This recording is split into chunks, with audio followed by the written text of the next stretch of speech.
नई साल की सौगात देते हुए सिर्फ मुंबई करों का योगदान महाराष्ट्र के विकास में ज़्यादा है और वो दोनों हाथों से विकास के लिए काम करते हैं, ऐसा उनका बयान देते हुए उन्होंने जिस तरह से 500 चौरस स्क्वायर फीट का से कम जितने भी मालमत्ता उनका घर का जो टैक्स है कर माफ़ किया गया है, ये अनुचित है।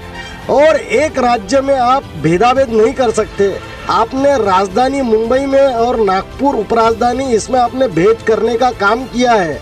ये ऐसा करना ये अनुचित नहीं होता, एक राजा के लिए उचित नहीं होता, परंतु आपने वो जो किया है वो अनुचित है। इसके लिए सबसे पहले हम न्यूज़ अलार्म के चैनल के माध्यम से इसका खंडन करते हैं, जय विदर्भ पार्टी की ओर से खंडन करते हैं।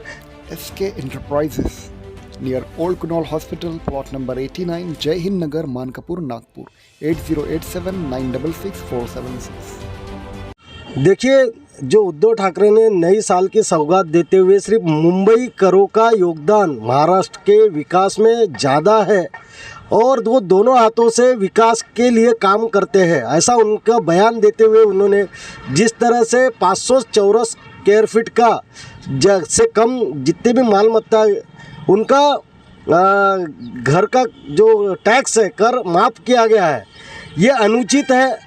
और एक राज्य में आप भेदाभेद नहीं कर सकते। आपने राजधानी मुंबई में और नागपुर उपराजधानी इसमें आपने भेद करने का काम किया है, ये ऐसा करना ये अनुचित नहीं होता, एक राजा के लिए उचित नहीं होता, परंतु आपने वो जो किया है वो अनुचित है। इसके लिए सबसे पहले हम न्यूज़ अलार्म के चैनल के माध्यम से इसका खंडन करते हैं, जय विदर्भ पार्टी की ओर से खंडन करते हैं। और साथ ही साथ हम ये बताने चाहते हैं कि महाराष्ट्र के विकास में सबसे ज़्यादा अगर किसी का योगदान है तो विदर्भ का योगदान है, क्योंकि यहाँ पर विदर्भ में खनिज पदार्थ 23 प्रकार के हैं, उसके ऊपर की जो रॉयल्टी में है वो पश्चिम महाराष्ट्र माने मुंबई वहाँ पर खर्च होती है। साथ ही साथ जो बिजली है, बिजली यहाँ 6300 मेगावाट तैयार होती है और इसका सिर्फ यहाँ पर उपयोग विदर्भ में 2200 मेगावाट तक होता है और बाकी का जो पैसा आता है वो पैसा पूरा जो बिजली का वो 25,000 करोड़ के आसपास का मुंबई में लेके जाया जाता है। और इसके अलावा जो जंगल हमारे विदर्भ में है उसकी रॉयल्टी भी सबसे ज़्यादा विदर्भ में जंगल रहने के बावजूद भी उसकी रॉयल्टी जो है मुंबई के लोगों को मिल रही है। तो ये भेदाभेद आप कर रहे हैं, ये गलत है। और जब आपको 500 चौरस स्क्वायर फीट के घरों के लिए अगर आपको माने कर माफ़ करना है तो विदर्भ के जो 4 महानगर हैं उसमें नागपुर है, चंद्रपुर है, अमरावती है, अकोला है, यहाँ के लोगों का पहले करना चाहिए, क्योंकि यहाँ के लोगों की जो आर्थिक स्थिति है वो कमज़ोर है, ऐसे में वो कर देने योग्य नहीं रह पाते। तो इसलिए आप अभी हम जहाँ खड़े हैं तो यहाँ पर अगर आप देखेंगे कि 500 स्क्वायर फीट से नीचे के घर बहुत सारे हैं, क्योंकि ये नागपुर का हार्ट है और इस हार्ट में आप देखते हैं आसपास में बहुत सारी बस्तियाँ ऐसी है। तो ये अगर होता है तो नागपुर के लोगों के लिए अति उत्तम रहेगा, परंतु आपने एक तरफा निर्णय लिया और मुंबई के 16 लाख जो घर वाले हैं उनको ये फ़ायदा होगा और उसमें तिजोरी पे भार पड़ेगा महाराष्ट्र सरकार की 462 कोटी का भार पड़ने वाला। तो भैया यहाँ तो जनसंख्या कम है, यहाँ की आर्थिक स्थिति कम है, तो यहाँ पर भी करना चाहिए। ऐसे हम आपके चैनल के माध्यम से डिमांड करते हैं माननीय मुख्यमंत्री जी से। अभी एक अखबार में हमने देखा कि आधा विदर्भ पिछड़ा हुआ है, इस बारे में क्या कहना है? आरोग्य, शिक्षण और जो आर्थिक स्थिति इसके आधार पर जो निकष लगाया गया उस निकष के अनुसार आज ही के पेपर में लोकमत में दिया गया है कि भैया विदर्भ ये जो है पूरा आधा 60 तहसील पूरी पिछड़ी हुई है और इसके ऊपर कोई भी नेतागण बोलने को तैयार नहीं है। 62 के 62 आमदार जो मुंह में मूंग डाले हुए बैठी हुई है और ऐसे में वे विदर्भ के प्रति सजग नहीं है, इसलिए जनता को ही अभी आगे आना पड़ेगा। आप देखते हैं विदर्भ में जो आरोग्य की जो सेवा है वो इतनी विस्कड़ित हो चुकी है क्या आज कोरोना की जो परिस्थिति आई, यहाँ पर जो रेमडेसिविर के डोज है वो उपलब्ध नहीं थे। इस वजह से सबसे ज़्यादा अगर मौतें कहीं हुई है तो वो विदर्भ में हुई।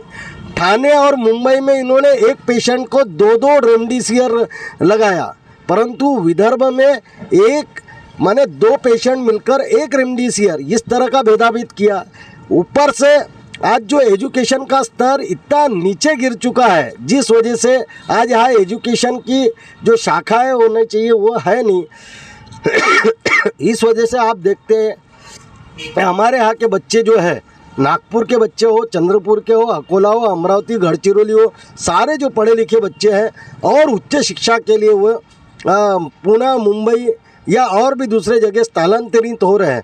उस वजह से वो वहीं पे नौकरी कर रहे हैं और वहीं पे रुकने के वजह से आज आप देखते हैं क्या वहाँ यहाँ पर फिर से वापस नहीं आ रहे, तो इस वजह से जनसंख्या भी कम हो चुकी है। इसलिए ये जो आर्थिक निकष आया हुआ है, इस वजह से अभी सरकार को घेरने की जिम्मेदारी हमारे जो चुने हुए नुमाइंदे हैं, जो विधायक है, जो खासदार है, उनकी है, परंतु वे आवाज़ नहीं उठा रहे। इसलिए हम उनका भी निषेध करते हैं कि भैया जब आर्थिक दृष्टया विदर्भ ये महाराष्ट्र में पिछड़ा हुआ है तो फिर आप क्यों नहीं आवाज़ उठा रहे। और आपको मैं ये भी बता दूं, कल परसों MSSDC का एक अमरावती विभाग का ऑफिस जो है, वो ऑफिस इन्होंने अभी नांदेड़ और पैठण में लेके गए, Maharashtra small scale industry development corporation का। और ये ऑफिस जबकि अमरावती में बहुत पहले था, अमरावती में इससे पहले भी मेडिकल कॉलेज जो है वो इन्होंने भगा के लेके जा चुके। इस तरह का अन्याय बार बार करके विदर्भ की जनता को प्रताड़ित कर रहे हैं। अरे आप गेंद अगर ज़्यादा देर तक दबा के रखोगे तो एक दिन वो उछलने वाली है। विदर्भ के जनता का भी गुस्सा एक दिन फूटने वाला है। इसीलिए वक्त रहते हुए अगर आपने विदर्भ की जनता की मांगें पूरी की तो ठीक है, नहीं तो ये विदर्भ की जनता अब पृथक विदर्भ राज्य के लिए रास्ते पे आर पार की लड़ाई लड़ने के लिए तैयार है।